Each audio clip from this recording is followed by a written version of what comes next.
კუდრეთით აღდგომილმან ქრისტემან ჭეშმარიტმან ღმერთმან ჩვენმან მეუხებითა ყოვლად უხრწნელისა დედოფლისა ჩვენი საღვთისმშობელისა და მარადის ქალწულისა მარიამისათა ძლიერებითა პატიოსნისა და ცხოველსყოფელისა ჯვარისათა მეუხებითა წმინდათა ზეცისა უხორცოთა ძალთა წმინდათა დიდებულთა და ყოვლადქებულთა მოციქულთა ღირსთა და ღმერთ შემოსილთა მამათა ჩვენთა წმინდათა შორის მამისა ჩვენისა იოანე ოქროპირისა კონსტანტინოპოლელი მთავარეპისკოპოსისათა წმინდათა და მართალთა მშობელთა ღვთისათა იოაკიმ და ანასითა და წმინდისა მოციქულისა თომასი წმინდისა ევტიქისა კონსტანტინოპოლელი მთავარეპისკოპოსისა წმინდისა მეთოდიოსისა მორავიის მთავარეპისკოპოსისა ღირსისა პლატონი და ასურისა და ასოცთა სპარსელთა მოწამესა იერემიასი და არქილე ხუცისა რომელთაც ახსენებას აღვასრულებ ჩვენ დღეს და ყოველთა წმინდათა შენთათა შეგვიწყალნეს და გვაცხოვნეს ჩვენ ვითარცა სახიერ ხარ და კაცთმოყვარე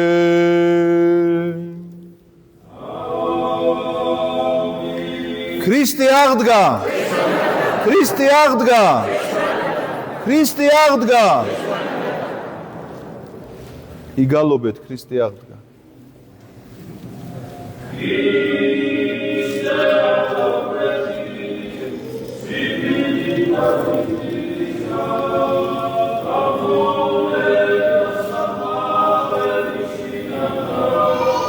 ცხოვრების მიმნიჭებელი ისე აღდგამდრეთის სიკვდილით და სიკვდილისა დამდგონელი და საფლაველი შინათა ცხოვრების მიმნიჭებელი ისე აღდგამდრეთის სიკვდილით და სიკვდილისა დამდგონელი და საფლაველი შინათა ცხოვრების სახელითა მამისათა და ძისათა და წმინდისა სულისათა ჩვენთან არს ღმერთი ყველას გილოცავთ დღევანდელ დღეს ღმერთმა მრავალს დაგასროთ თქვენ და სრულიად საქართველო ამინ დღევანდელ დღეს წმინდა ეკლესია იხსენებს თომა მოციქულს იხსენებს სწორედ იმ ამბავს სადაც მოციქულმა თომამ გამოაცხადა რომ სანამ მე თვითონ არ ვნახავო მის ჭრილობებს და თითს არ ჩავყოფ შიგნით იქამდე არ დავიჯერებო აი რამდენჯერ ალბათ გაგიგონიათ სიტყვათა ესეთი წყობა რომ ურწმუნო თომა ესე ადამიანები ადამიანებს უწოდებენ შეიძლება ვიღაცა მეგობარს უთხრათ რომ შენ როგორი ურწმუნო თომა ხარ რას ნიშნავს იცით ეს სიტყვები არ ვიცი რამდენად გიფიქრიათ ამ საკითხზე რომ ეს ურწმუნო თომა სინამდვილეში რა ურწმუნოებას გულისხმობს რას იტევს ეს სიტყვები ეს სიტყვათა წყობა რა შინაარს შინაგან მდგომარეობას იტევს ადამიანისას ცოტა რამ მოდი ვთქვათ ამაზე დღევანდელ დღეს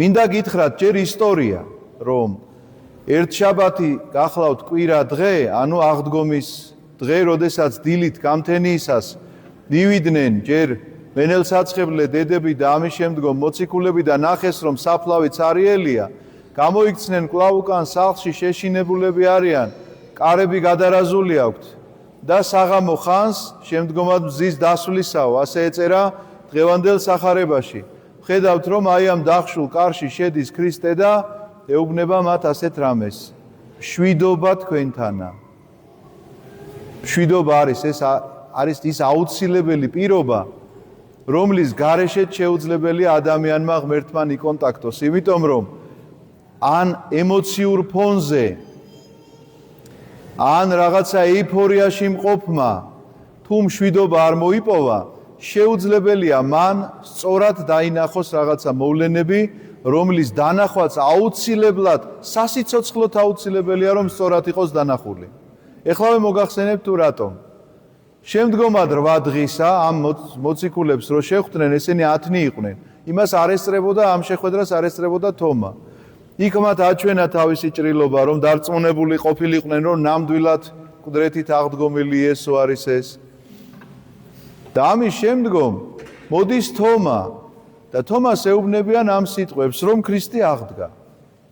აი როგორც ახლა თქვენ არ გიპასუხიათ, ისე არ უპასუხა ამაზე თომამ. თქვენ კი არ გადანაშაულებთ, თქვენ პასუხობთ ამაზე, მაგრამ თომამ არ უპასუხა. და როგორ ფიქრობთ, რატო არ უპასუხა? იმიტომ არ უპასუხა, რომ განამკვდრეთით აღდგომის შესახებ არ სმენია. სმენია, ისიც იცის, რომ ქრისტე უნდა აღდგეს, ისიც იცის, რომ ქალაქში უკვე ასეთი ჭორები დადის. ამას ლაპარაკობენ. პირველი ქალებს გამოეცხადათ, ქალები ამ საიდუმლოს ვერ შეინახავდნენ. ქალებს ამიტომაც გამოეცხადა, რომ იმათ ყველასთვის უნდა მოეყოლათ. კაცებს შეიძლება ეთქვათ, რომ მოდი ჯერ არ ვთქვათ, ესეთი ფიქრები აქვთ. ქალებს არ აქვთ ეგეთი ფიქრები. დაიწყეს თქმა.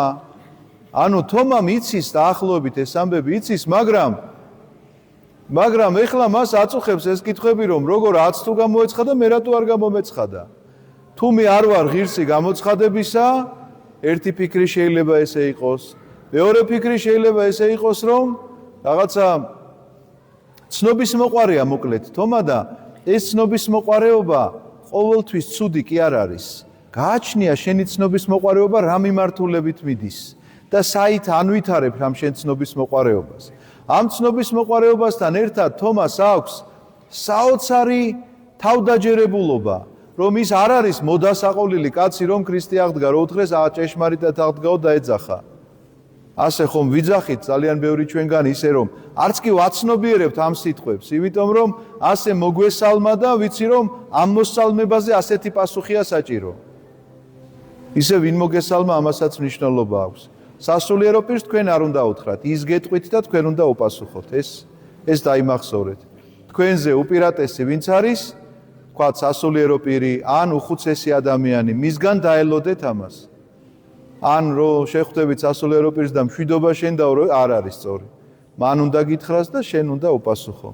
ეს მიღებული წესი ესეა, მაგრამ თომა ამ წესებს არ ემორჩილება, იმიტომ რომ შინაგანად ესეთი პატიოსანი კაცია. წარმოვიდგინე, ეხა თქვას ის, რაზეც ჯერ კიდევ ორჭოფობა გააჩნია, არ შეუძლია და ეს პატიოსნება ძალიან დასაფასებელია მასში.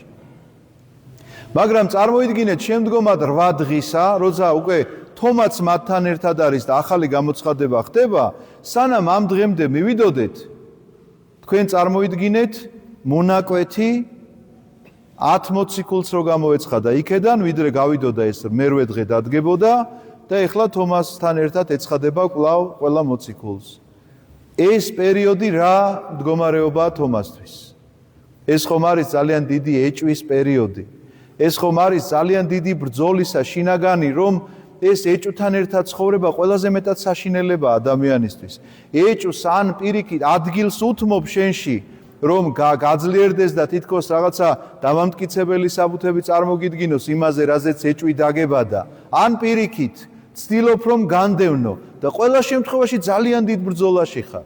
ყველა შემთხვევაში იმყოფები განსაკუთრებულ ბრძოლაში, რომ ეხლა ამ ეჭვს უნდა ებრძოლო. ან პირიქით არ უნდა ებრძოლო და რაღაცა დამამტკიცებელი საბუთები, რომ ამ ეჭვის დასასაბუთებლად გჭირდებოდეს, შეიძლება მოიყვანო, რომ შეიძლება ამათ მოელანდათ. იმიტომ რომ მაშინ ბევრი იყო ესეთი ჭრდილების გამოცხადება, გახსოვთ მაცხოვარი რომ ფეხით მივა ზღვიცვლაზე, ამბობენ რომ რაღაცა ჭრდილი ამათ გონიათ რომ მოჩვენებას ხედავენ.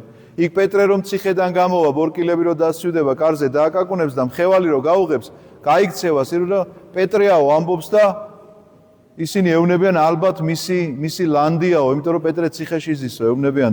ასეთი რამ გავრცელებული იყო, ხო შეიძლება თომასაც ეს ფიქრები მოუზდის.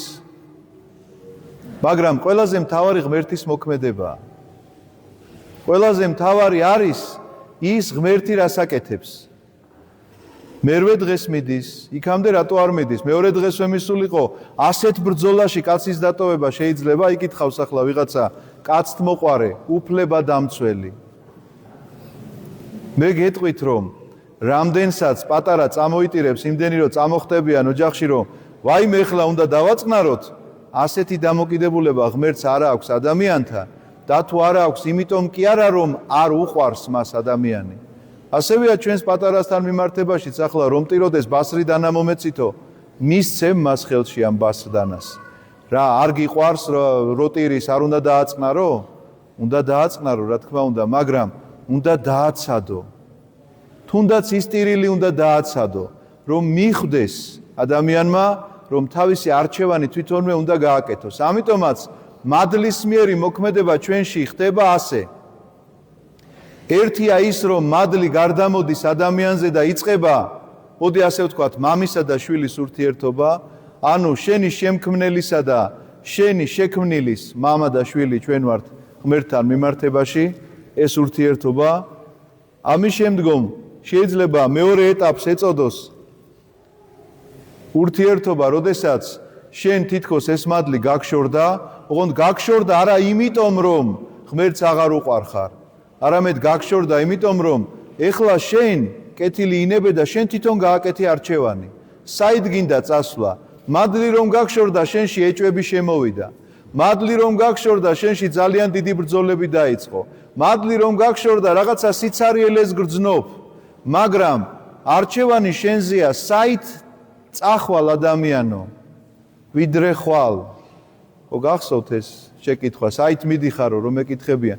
ამიტომაც მესამე ეტაპი გახლავთ, თუ კი შენ ამ სწორ არჩევანს აკეთებ, ეს გახლავთ უკვე მოქმედება ღმერთთან ერთად, რომ მადლი ბრუნდება გაორმაგებული ძალით, გაორმაგებული სიყვარულით და შენ და ღმერთი ერთ მოქმედებაში ხართ, იმიტომ რომ მის ნებას ეთანხმები, იმიტომ რომ ეს არჩევანი შენ გააკეთე, როდესაც გეგონა რომ მარტო იყავი. ასე იყო თომას მდგომარეობაც. თომას მერვე დღეს, როდესაც ეცხადება, ღმერთს მისთვის კი არ უთქვამს, რომ ოხ შეურწმუნო თომა, ეს რა თქვი და ან რა ბრძოლები და ან რა ეჭვები ქონდა. არ დაუყვედრია არც ერთი წამი.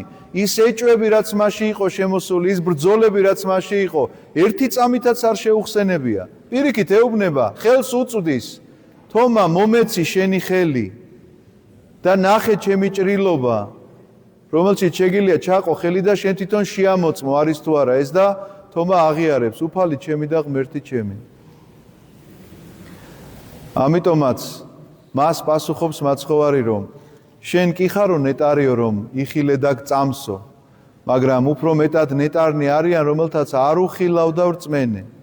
თომას საშუალებით თითოეული ჩვენგანი ნეტარი გაგვხადა ღმერთმა. ოღონდ რა არის ახლა ეს ნეტარება? ამაზეც ვთქვათ და დავამთავროთ, რომ არ დაგღალოთ ძალიან. რა არის იცით ეს ნეტარება? არ გიხილავს და გწამს. ჩვენს თანამედროვე სამყაროში ძალიან ნაკლებობაა სიყვარულისა, ხო მართალია? ძალიან ბევრია განკითხვის სული. ძალიან ნაკლებობაა ნამდვილი და უანგარო მეგობრობისა. ძალიან ბევრია ღალატი. ძალიან ნაკლებობაა ადამიანურობისა და ძალიან ბევრია ყოველივე ამის საპირისპირო არაადამიანური მოქმედებები. ამიტომაც შენ არ გაქვს შეიძლება ყოველ წუთს და ყოველ წამს სიყვარულის, მეგობრობისა და ადამიანობის მაგალითი, მაგრამ თუ შენ ასე ცხოვრობ, თუ შენ არ ეძებ იმას, რომ ეხლა არ მაქვს ამის მაგალითი, ნაკლებობაა და ამიტომ მეც მოვიკლებ ამას და არ მეყვარება, ამიტომ უანგარო მეგობრობა არ შემეძლება, ამიტომ ადამიანობას დავკარგავ, მაშინ შენ ესე იგი ეს 8 დღე სულ ტყუილად გაგიტარებია ეჭვებთან ბრძოლაში, იმ ეჭვს გაუმარჯვია შენზე და ამის შემდგომ ჭრილობის ნახვის სურვილიც კი არა გაქვს, რომ აღიარო თომასავით, რომ უფალი ჩემი და ღმერთი ჩემი. ამიტომაც ჩემო ძვირფასებო, ნეტარია ვისაც არ უხილავ და ვრწმენე, წამოძახება, შეპასუხება კი არა და პასუხის გაცემა ამ მისალმებაზე, რომ ქრისტე აღდგა და უპასუხებ ჭეშმარიტად აღდგა, დარჩება მხოლოდ ცარიელი სიტყვები და არა ნეტარების საშუალება. ნეტარება იქნება მაშინ, როდესაც უსიყვარულობაში გიყვარს, უმეგობრობაში მეგობრობ და ნაკლებ ადამიანობაში ადამიანობას იჩენ ბოლომდე. აი ეს გახლავთ ის ნეტარება, რომლითაც არის დადასტურებული, რომ აღიარებ უფალი ჩემი და ღმერთი ჩემი. თორემ მხოლოდ სიტყვით თუ აღიარებ ამას და აი ეს საქციელი არ ახლავს, მაშინ ნეტარება ძალიან შორს არის ჩვენგან. ამიტომაც ჩემო ძვირფასებო, ჩვენ სწორედ ეს 8 დღე გავიარეთ ახლა. აღდგომის საღამოდან დღევანდელ დღემდე. სწორედ ეს 8 დღე გავიარეთ და ამ 8 დღეში დღევანდელ დღეს მაცხოვარი აი ამ წირვაზე გეკითხება შენც თომასავით ხელს გიწვდის და გეუბნება ნეტარი ხარ, რომელსაც არ გიხილავს და გწამს. ოღონდ ამ ნეტარებაში სწორი დამოკიდებულება, სწორი შეხედულება, სწორი მოქმედება გვჭირდება თითოეულ ჩვენგანს, რომ არა მხოლოდ ბაგეების მიერ აღიარება, რომ უფალი ჩემი და ღმერთი ჩემი, არამედ ცხოვრების წესის შეცვლა სიყვარულისკენ, ცხოვრების წესის შეცვლა ადამიანობისკენ და ახალი ადამიანის დაბადება, როგორც მორწმუნე ქრისტიანისა. ამინ. ამინ. დალოცვილი და გახარებული გამყოფოთ ქრისტე ღმერთმა. ჩვენი მსახურებები დილის 9 საათზე უნდა გადავიტანოთ. უკვე ადრე თენდება და აღარ გიჭირთ მოსვლები და ისედაც მთელ მარხვაში მოღვაწეობას მიეჩვიეთ და 9-ზე მოსვლაც აღარ გაგიჭირდებათ. ეს ერთი რაც იცოდეთ, რომ შემდეგი მსახურებები 9 საათზე დაიწყება. დღეს დაგირიგდებათ არტოსი ასევე, რომელსაც უნდა მოუფრთხილდეთ ძალიან. ეს გახლავთ წმინდა პური, რომელიც ერთი კვირის განმავლობაში გაღებულ საკურთხევლის კარში დევს და ეს გახლავთ სიმბოლო აღდგომისა, სიმბოლო სარწმუნოებისა, მინდა გითხრათ და დაგირიგდებათ დაჭრილი ხელსაწმენდებთან ერთად და შეგიძლიათ დილაობით მიიღოთ ხოლმე ლოცვას, რო წაიკითხავთ დილის ლოცვას, ცოტაოდენი არტოსი მიიღოთ, განსაკუთრებით თუ ვინმე შეუძლოთ გყავთ მათთვის ძალიან დიდი შემწია. ღმერთმა დაგლოცოთ, გაგაძლიეროთ, ქრისტე აღდგა!